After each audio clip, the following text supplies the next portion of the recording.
Hello everyone, welcome back to Foster Thought. This is the podcast where we talk about all things fostering, and today, as you can probably tell by the hat, we've got a really exciting episode all about Christmas and Christmas in care, and we've got two amazing guests. So do you want to introduce yourselves? Absolutely. So I'm Lynne Blencoe and married to the wonderful Chris Blencoe, and we have two young people who are part of our fostering family. And the first one is... I'm Ryan and I'm 22. I've been in my most amazing carers for nearly 12 years now. They're lovely. Oh, thank you, and you're lovely too. Amazing. I know we've done some videos before with all three of you, well, Chris as well, who's not here, and they've been amazing. And I feel like I know you a bit more, even though I haven't actually seen, especially Ryan, I haven't seen him before, but yeah, it's been really nice to see the videos. So I guess tell me a little bit about yourselves, career-wise, personal life-wise. So yeah, just a little bit more. I'd love to know.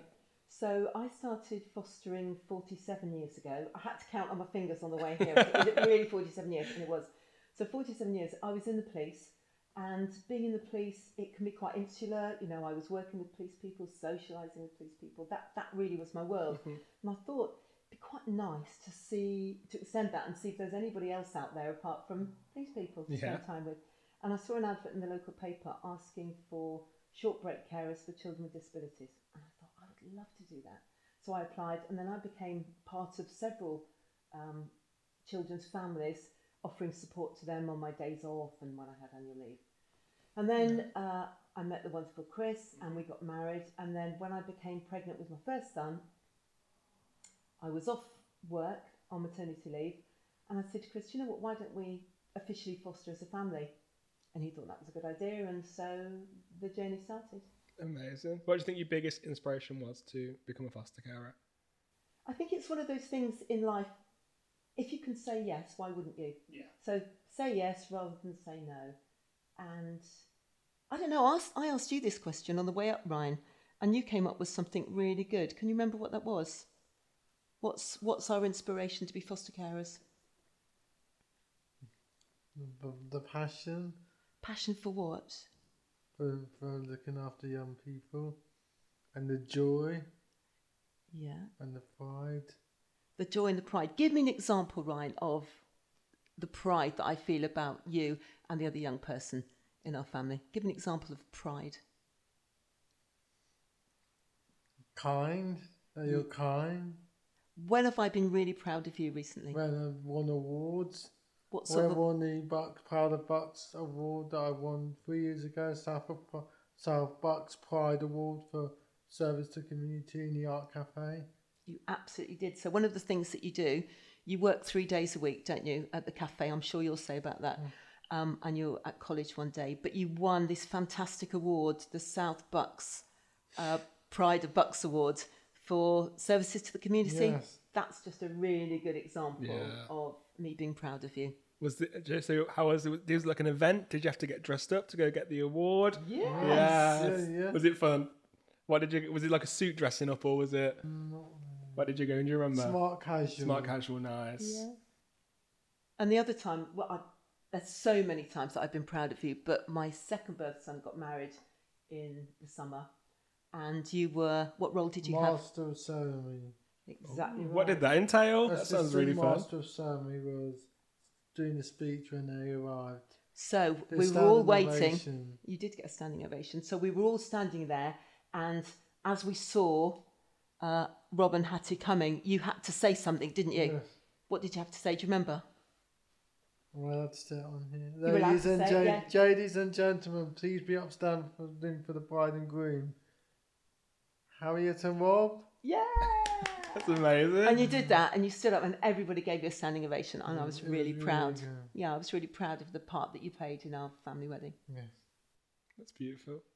So I guess, is it the Art or Arc Cafe? Arc. You work?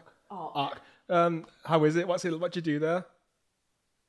It's really lovely. The staff are really lovely. So the different jobs vary. So it could be one day. Sometimes I work in the kitchen doing prep, washing up, cleaning up. Or sometimes I'm out the front making coffees, wiping tables, serving customers and stocking up the drinks and sugar bowls. Mm. And preparing food. And taking the orders and using the till. And using till, taking orders, serving people. And do you love it? Is I it really fun? absolutely love it. And what is it you're They studying give at something- college? I study a cookery course and I do a music course, learning about different sounds, instruments, about different beats and about. So with music, are you taking after Lynn? Because I know Lynn has got a bit of background in music too. Yeah. She does. Yeah, and actually we had a lovely evening together. All of us, the whole family, went last night to. There's a choir that we're involved with called Sing Your Pain Away, local to us, and they had their 10-year anniversary last night, and we're both members of that choir. In fact, Chris is as well, and it was lovely, wasn't it? There was cake, and all the founder members were there. Chatting, Prosecco. Oh, there was Prosecco. Oh, maybe I'll start coming. And there was birthday cake and So- singing with friends old and new. Yes, it was lovely. Yeah, because singing's one of your hobbies as well, isn't Yes, singing I love. it? What's your favourite song to sing? Oh, that's difficult, really. Write quite a few different songs. Mm. Dear. Who's your favourite singer, would you I say? like Dreamgirls a lot. I love Dreamgirls. One of the best musicals. We went to see it, I can't remember how many times. Was it 3 times? At least 2 times, maybe 3. Yeah, I think it was 3 when it was up in London. It was amazing. London. Very jealous. I've never seen it. I've only seen the movie, but I've always wanted to go see it. It was Yeah, really yeah. good. And when you do a karaoke, you love a karaoke, don't you? You like to do the songs. Yeah, and I'm telling you, that one. Yeah. Oh, Yeah, so you you like must that? be a good singer if you're doing that on Oh, karaoke. yeah. Because that is a powerful song. That would intimidate me too much to do that song. I No, don't think you're I've really got the good. skills for it. Very good, yeah. But going back to fostering, what made you join Capstone as opposed to, I guess you were looking at other agencies and local authorities. What do you think made you come with Capstone, and why have you stayed? So we used to be part of another independent fostering agency, which was a very, very large national agency. And my sister became a social worker at Capstone. And she got in touch with us. She said, you really need to think about moving to Capstone. It's a smaller agency. There's a real family feel about it. People know you. People care about you. She said, I just really think it would fit your family values. And you've been here since. And we've been here since. And what's made you, do you think, stay here and not look at where elsewhere or transfer? It's the absolute care that we're given by the whole team, really, but in particular our supervising social worker and the regional manager. Anybody can foster easily when things are going well. You don't need much support, life just goes on. But actually, when things are getting a bit tricky, when the road is a bit rocky, and you need somebody that's going to be supporting you, keeping you safe, making sure that you're making the right decisions, you need somebody that that's got your back. Definitely. And our social worker absolutely has that. And there's somebody that you can speak to as well, 24/7. So I know in some places that's not the case. You phone up and you leave a message on the answer phone. But in Capstone, you can phone any time, day or night, and we have. And there is always somebody there that will speak to you, will give you the right advice, and sometimes just be there for you to offload. I think that's really important. Yeah, I know we have the out of hours service, which I know a lot of our foster carers use, and I think that is really important. The low caseload, so you're guaranteed someone to speak to at all times. That's brilliant. And what I really appreciate is that if you are going through a tricky time, there's an on-duty social worker who knows you. Yeah. So often they'll be proactive and they'll just give me a call and say, I know you're going through a bit of a tricky time at the moment. How's it going today? Is there anything we can do? Is there any support you need? And they know you and they care about you, and you really feel that the whole team at Capstone, when you're having tricky times, they're there to support you. Yeah. But equally, when we're having fantastically good times, they're there to help celebrate with you. Yeah, that's amazing. I know we were speaking with Peter previously on an episode, and he was talking about kind of how they celebrate foster carers and all the fun things. I know Ryan was speaking just about Drayton Manor. Are there any really fun things and activities you've done for both of you that you've just been like, oh, I'd love to do that again? What do you think your favourite activity has been? Oh, well, we're really looking for... holidays, going to Florida, Disney World, Florida. Oh, you're on about what we do as a family? Oh, yeah. Well, I was going to say, if Capstone are taking you guys to Florida, I think I want to come. no, that was a really good... That was a good one though, yeah. That is a good one of the things that we love to do as a family. We love to go on holidays. We love to go on holidays. We love to go And to we're going to Bangkok for my birthday to see my to see my brother. We are. It's going to be amazing. But I'm just thinking now what we do with Capstan that's really good. And we go to the Christmas party every year. It's fun, summer family fun day. Summer family fun days were always good. The Christmas party. And do you remember when you had a special birthday, we were invited up to Capstan and they gave you a birthday party? And with Sarah. And yeah, when we had our previous regional manager, when you became... Sarah? Yeah, sorry. Sarah. When you became head boy at school. She gave us lunch. She took us for lunch to celebrate the good news. She did. To a cafe. She was wonderful. She did. So any good news that you share, you feel that there's a real team around you that are celebrating with you. And that's they know us and they value us as a family. I think it's nice that it's like not just like just either the foster carers or the young people that get in like the celebration. It's both. Like I think that's something that like Capstan really does push for. Is like everyone gets celebrated because the work you do is like insanely amazing, and it's just so good, nice to be able to celebrate that. And Ryan, obviously you're not a child anymore, Ryan. You're not a looked after child. So actually, for Capstan, they have no responsibility for Ryan, but he's still a very valued member of our family, and Capstan appreciate that and treat you as such, don't they? Yeah. Amazing. So let's move on to some Christmassy talk now. Right. It's what the whole podcast is about. We've got my jumper's a bit of a cop out, but you two have come with amazing Christmas jumpers. We've got the hats. So we ask this for both of you. What do you think Christmas means to you personally?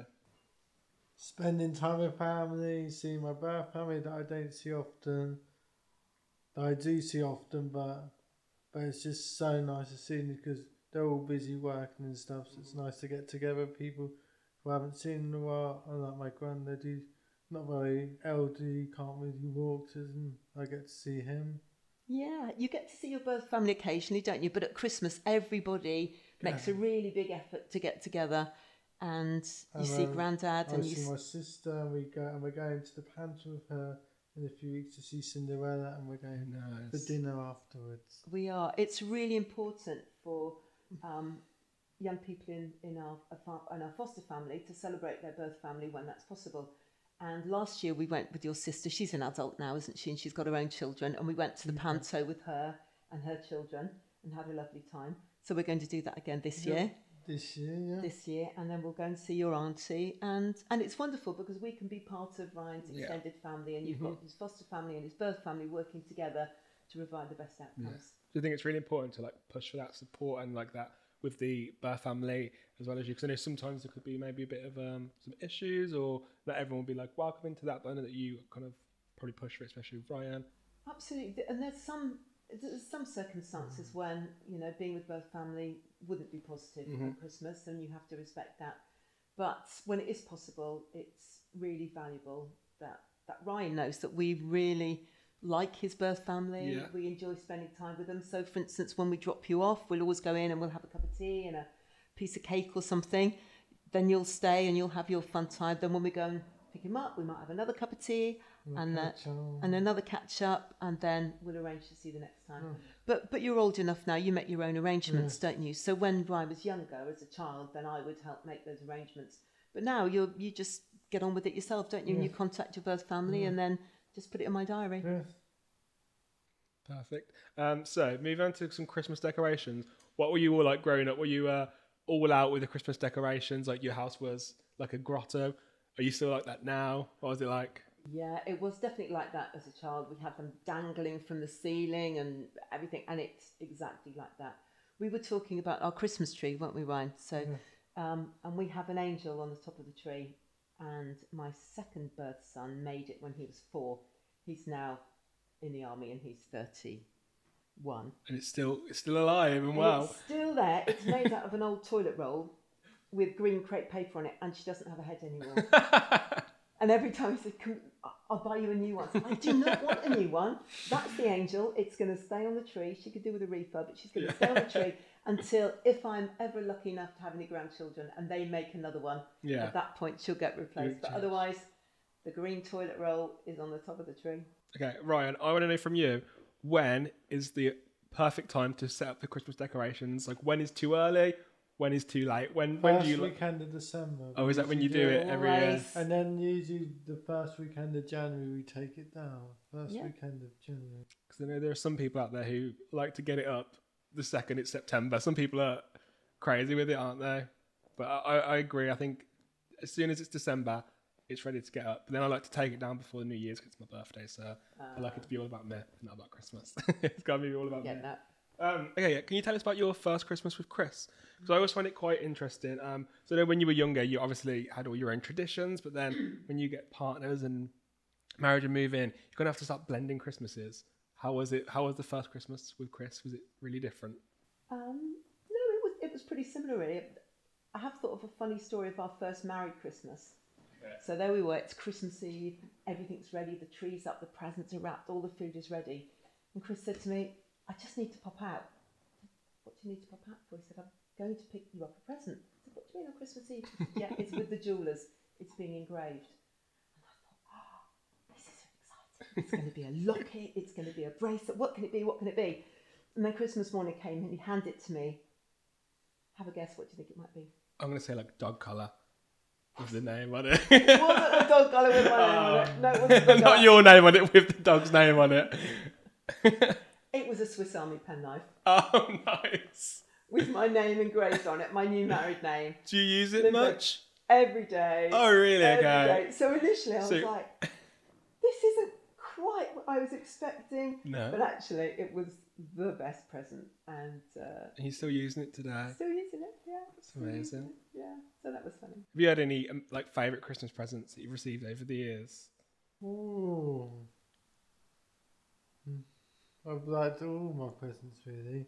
You tend to like experiences And rather going than to shows, rather than going to see shows, going to spa, hotel. yeah. So last year you had lots of tickets to see things, didn't you? We had And on my 21st birthday, I had a present to go to Butlins on my birthday weekend and have afternoon tea at Fox's Hotel. we did. And if you don't know Fox's is a college in Minehead that I used to go to. It's run by people with learning differences, and I was went there, graduated from there 3 years ago, and I loved it. It's such a good place.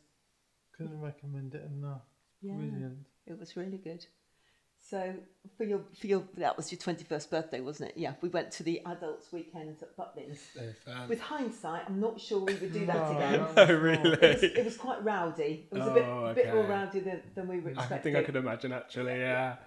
But we did have a good time, didn't we? It was fun. Yeah. Lots of Prosecco, cocktails. Yeah. All of that. All of that. Amazing. But you tend to have things like tickets for shows. In fact, we're going to see a show this weekend, which was one of your Christmas presents from last year. Oh yes, What show is it? Elf, the musical. That would be good. I didn't know it was a musical. I need to get in onto this. You guys are going to teach me a lot of new musicals today. I'm excited. We go to the theatre quite a lot, don't we? A lot. Yeah. It's something you particularly like doing. I do love the theatre too. Okay, so I've got a really fun game for both of you to take part in. All So right. it's going to be a quick fire. So Right. first thing that comes to your head, I'm going to ask you some quick questions, and the first thing that comes to your head, I want the answer. Okay? You can ask us in turn or just both shout out. Both shout out, but Okay. I'll wait for both of you to finish the answers. Okay. Are you ready? Yeah. So, favourite Christmas song? It's beginning to look a lot like Christmas. Oh.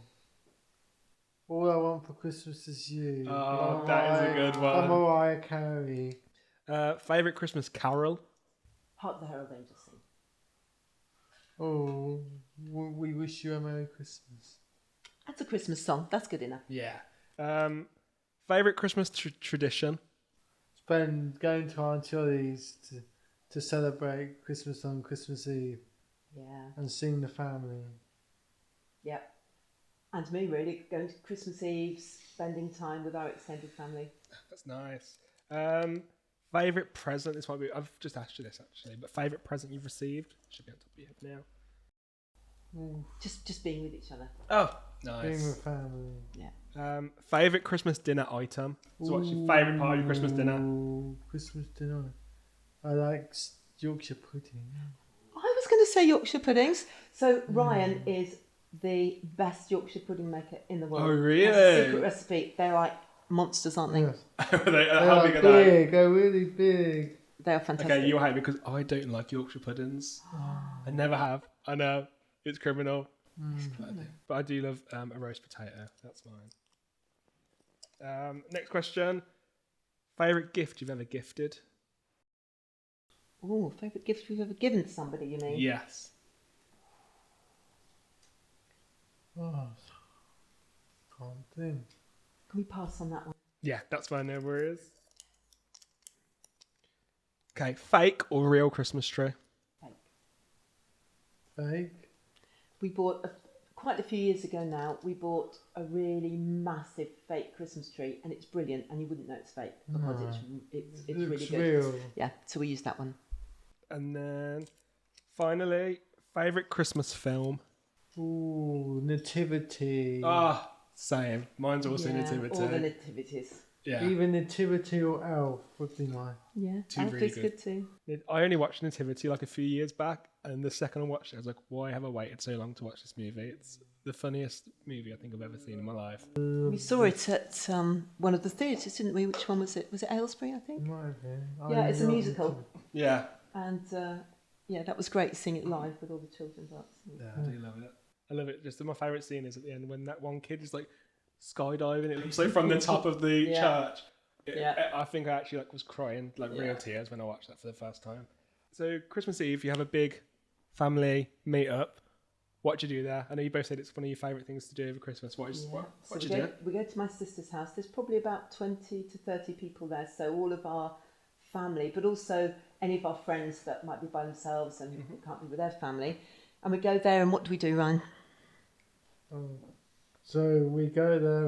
We have a lovely feast like roast gammon and e.g. roast gammon and camembert and bread and nibbly bits, and then we also play games. And then at 7 o'clock, we might hear pitter patters on the roof. Now we need to stop just now because this bit is really important, Jamie.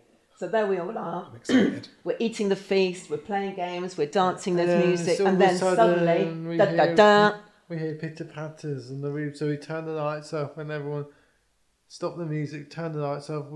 Everyone looks out the window and everyone says Santa's here. So everyone has to get their things and go home. You've missed a bit. But on the way home, No, you've missed a bit. Pitter patter, we turn the lights off, and then we look out in the back garden, and what happens? We'll see Santa.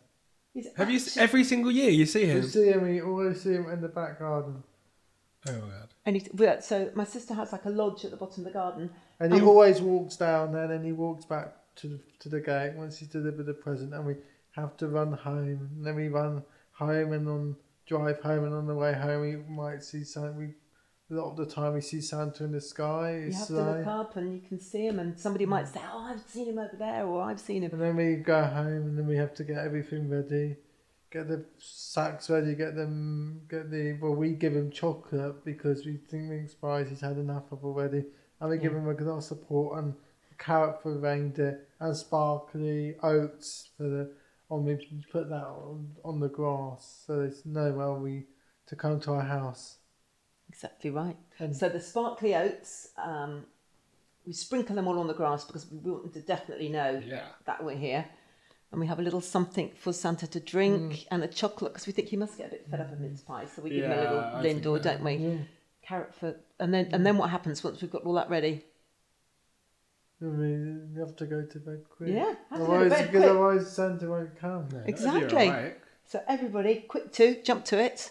Come to bed. Yeah. My issue is though, I'll be there with my eyes closed and I'm just so excited. I really struggle to get to sleep on Christmas Eve and I'm there trying so hard, wrapped up. I know. It's a struggle. But what you talk about, you play games. What games do you play? Because I love a game. What games do you play on Christmas Eve with the family? Ooh. Do you know one of the favourite ones is the cereal box game? I don't know if you played that. No. So you start with an empty cereal box on the floor and then you have to stand up with your hands behind you and bend down and pick it up with your teeth. And then once everybody's done that round, then you rip about 1 inch off the top of it so it gets smaller. And then you will do it again. And there's different techniques. Some people bend over, some people have a leg to the side, some people do the splits. And then as you can't do it, you drop out, and then it's left to just the very flexible, bendy people. Yeah. And it's left with people with no edge on it, just a piece of cardboard. And we've got a family that can just bend down. I bet you they're And they practicing. like lick it and pick this thing up. They're practicing throughout the year, they are, aren't they? Totally. Yeah. Totally practicing. So you have to think what you're going to wear to this party, because obviously you've got to wear something that... Yeah, you can't wear something like too tight fitting, because then you're not going to be able to... Or you just bring backup clothes for the games. That's what I think I'd have to do. Really like yoga pants, something really, really stretcher. And you'd be 10 minutes before, I need time to warm up. I think that's what I'd need. There's another good game that we play. What's the one, Ryan? So it's a circle with all letters around the outside. Think words. Think words. And you open a category and it will say, right, think of a fruit. And then you see what letters are available. I might go first and I might click the P down and I might say pear. So nobody else can use P. And then you go round and then gradually the letters are decreasing as you take turns, and you keep going and the last person wins that round. So that's a good game, isn't it? That's a good game. Are there any traditions, this is probably a bit more for Lynn, that you've created that might have stemmed from some other young people you've looked after, their traditions that you've kind of taken in, or that you've kind of slowly built along the way, the more? I think if any child was coming to us, then we would be listening to them. We would see what's important to them. We would tell them, we would give them good warning on how this runs on Christmas Day, because it will be different from other days. So we don't want any, surprises are good, but we don't want any like shocks. They need to know that we're still having regular meal times and all of that sort of stuff. Something that's really important to us is about Father Christmas coming into people's bedrooms. Yeah. And we don't like doing that, because for some children and adults, the thought of some strange person coming into your room, ferreting around with presents on the bottom of your bed, might be a bit uncomfortable. So we always ask Santa to leave presents in the living room. Nice. And it's the same again with the Tooth Fairy. So Tooth Fairy, we don't like the idea of somebody in your bedroom under your pillow fiddling around trying to find teeth. We don't do that. So Tooth Fairy knows that the teeth always go in the bathroom next to your toothbrush. Yeah. And the Easter Bunny, again, Easter Bunny starts the bunny trail. We always have a treasure hunt, don't we, with our eggs outside somebody's bedroom door. So when you're in your bedroom, you are safe. There's not going to be anybody coming in the middle of the night. And it's important not only that children are safe, but they feel safe. Yeah, that's amazing. So Christmas, I guess, can be a really, really exciting time for a lot of young people. How do you manage the excitement? I know sometimes it's positive excitement, and sometimes the excitement could be, sometimes I guess, lead to some more negative feelings. How do you kind of handle that, do you think? Well, the positive ones are really easy because we're naturally quite upbeat, exciting, family, aren't we? It's all quite exciting on Christmas, so that's easy. What's harder perhaps is if children are having a difficult time, because it may be the first time that they're away from their birth family. It may be that their experience of Christmas isn't a positive one, and there's this really confused feelings because there you are, maybe you're a relative stranger, and then you're trying to give them a lovely time and you're providing presents, and then there's that real mix, well, hang on a second, why wasn't that happening in my birth family? So it can be really tricky. And we did have a young person on Christmas morning. We were all really excited, lots of presents, and she came in and she excuse me, she threw herself on the floor in like, it was all just too overwhelming. And that was really, actually, that was quite hard, and we just had to really tone it down a little bit, and Have you had any people come into your care kind of really close to Christmas? Yeah, two girls came in 23rd of December. Oh God. Luckily, although Santa brings presents, we bring presents too. So I don't think there was even time to get onto Mr. Amazon. So we had to just rally around, nip to the shops, get everything sorted, because it was really important that they had the same amount of presents as everybody else in the family, and to make them feel equal and valued. And you're trying to find out really quickly what sort of thing they like, what their expectations are. Did you work with Capstone to kind of get the idea of what they wanted and what you were going to buy them, or did you kind of, once they got here, had a quick chat, see what they were thinking and then buying? Do you know, because our lovely family, Ryan's been with us nearly 12 years, and our other young person's been with us nearly 11 years, this was quite a while ago, so this was before Capstone. But if we were in that situation, I would definitely be asking for their preferences. I might ask to speak to their previous carer if they've moved from another carer. Okay, so now moving on from Christmas, looking into the future. Actually, I've got a future Christmas question. What's on your wish list this year for Christmas? Have you done your Santa list? Do you know what you've asked for? What are you hoping for, Ryan? Are there any good shows? Theatre shows? Any good Maybe go to Potter's. What's that? Potter's Hotel that I was going to do. Maybe Potter's Hotel. We were going to do that and COVID struck, weren't we? And then we had been busy. I think tickets for Aber Voyage might be really But special. I would What like do you to think? go and see Aber Voyage. Yeah, I'd like to go and see Aber Voyage again. Yeah. Okay, well, this is a message directly to Santa if he's watching. Santa, if you're watching this podcast, Please, tickets to Aber Voyage and a spa day at Potter's Bar on a weekend away. yeah. Yeah. And I'd like tickets for. I'll join in here as well. I'd like tickets for Aber Voyage. I'd also like an afternoon tea and a weekend away. And Santa, if you're not watching this, why aren't you watching this? Come on.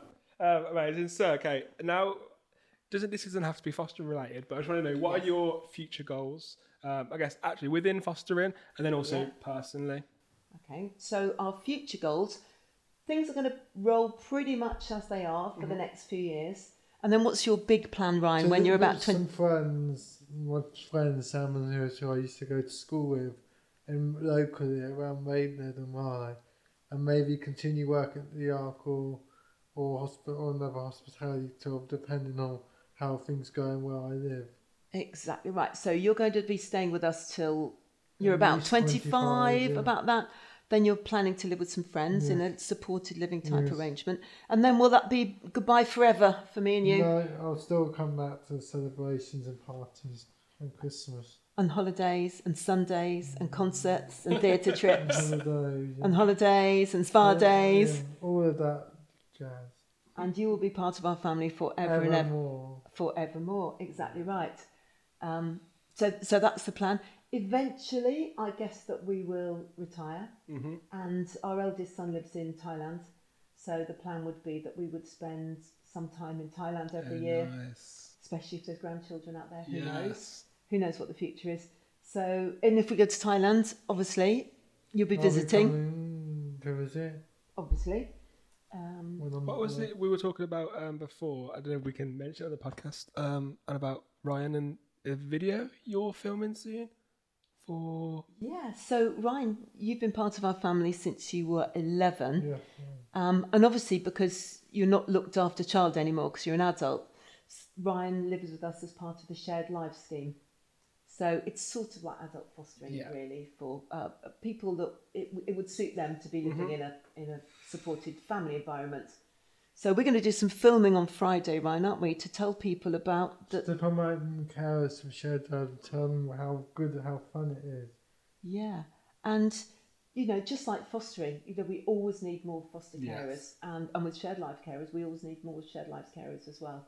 So we're going to be doing a little bit of filming on Friday to tell people about the joy that you can have with having a vulnerable adult in your house. I mean, can you imagine what it's like living with Ryan all the I time? know. It's magical. It must be. I mean, he's going to be a celebrity soon. With the film is already filmed for us. This podcast is going to go viral. You're going to be walking around the streets and everyone's going to be calling your name, asking for autographs. It's going to be amazing.